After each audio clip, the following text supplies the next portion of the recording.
Kelp, the miraculous algae that covers over 150,000 kilometers of coastline on Earth.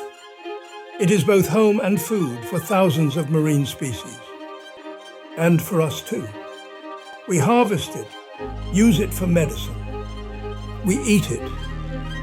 Whales even use it as a type of toothbrush. It produces more oxygen than the Amazon rainforest. Some would say it's vital to our very existence. But it's a tricky bugger to surf over.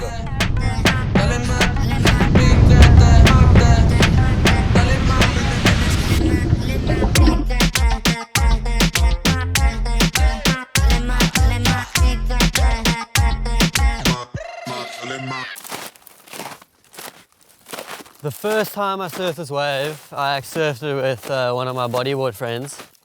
I kind of heard rumors that this wave was like pretty mental, and we rocked up. It was all eerie. We walked down here, no one around.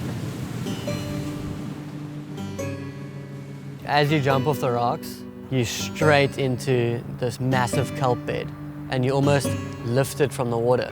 You've got no control because the kelp's just holding you there, and then you just got to paddle through it.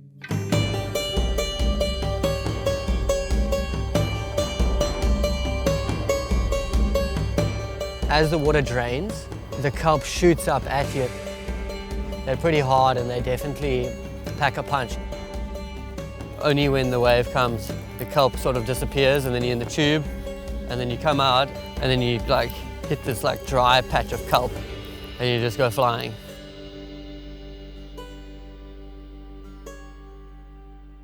We shared an incredible session, and ever since then I've been coming back and really like fell in love with this wave and the beauty of it.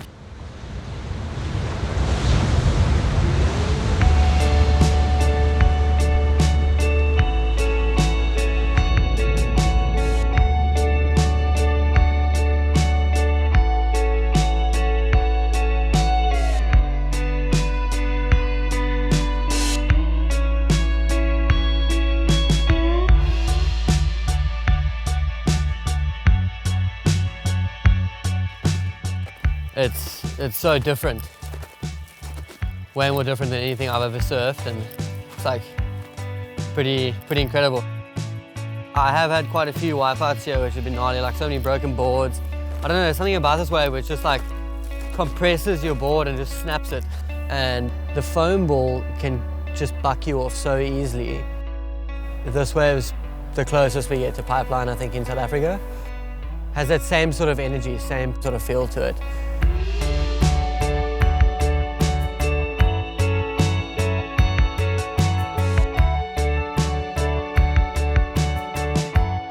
There's so much kelp that when you do wipe out, you end up underneath that kelp.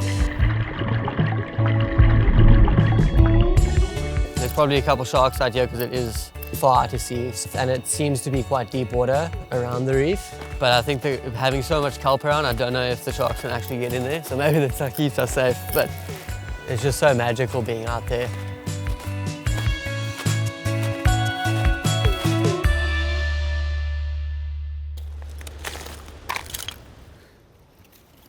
The abalone poachers, paddle.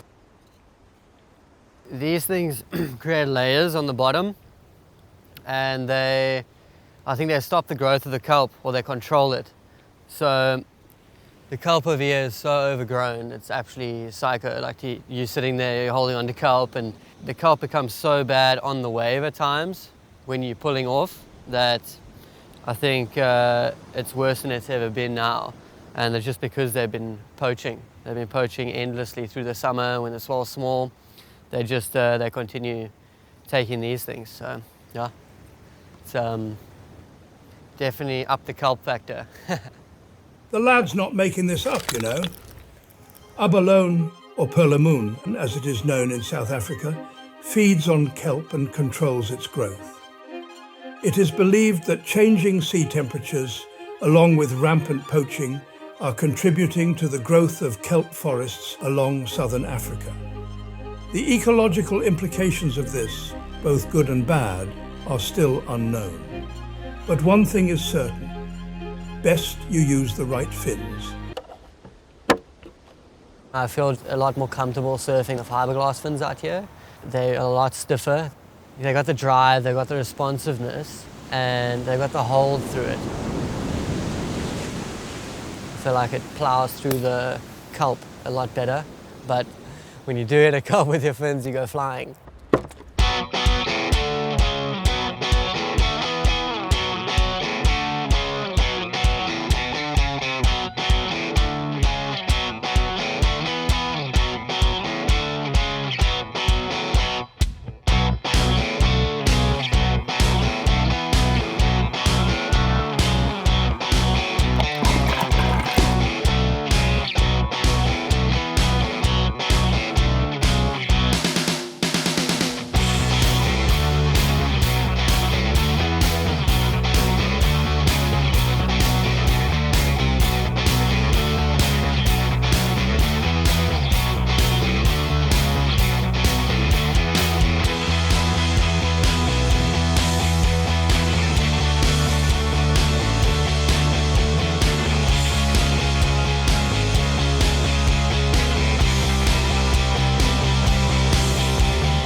Wesley!